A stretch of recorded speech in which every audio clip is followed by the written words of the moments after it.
বলছিলাম রাতে কি রান্না করব বলো তো। হ্যাঁ বলো। কি রান্না? হ্যাঁ, তুমি এক কাজ করো, ফ্রিজে চিকেন আছে না, তুমি চিকেন আর ভাত করে নাও। আর শোনো, বাবার জন্য কিন্তু তুমি রুটি বানাবে, বাবা তো ভাত খায় না তুমি জানো। আচ্ছা, ঠিক আছে। আর শোনো না, কদিন থেকেই বাবা মা বলছিল কি মায়ের চিকেন পকোড়া খেতে ইচ্ছে করছে, তো তুমি কি চিকেন পকোড়া বানিয়ে দিতে পারবে? আসলে আমার বাইরে যাওয়া হচ্ছে না, না এই জন্যই তোমাকে বলছি, তুমি একটু বানিয়ে দিলে মা খুশি হবে।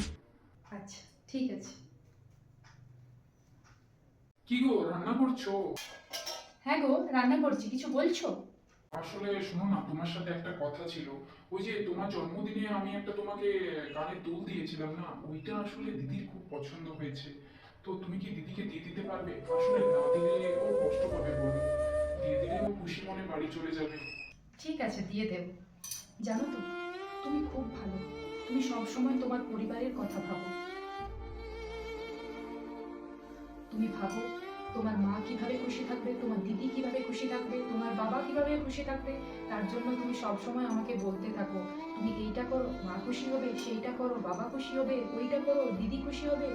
তুমি কি কখনো তোমার মা বাবা দিদিকে বলেছো তোমরা এইটা করো আমার বউ খুশি হবে? दुनिया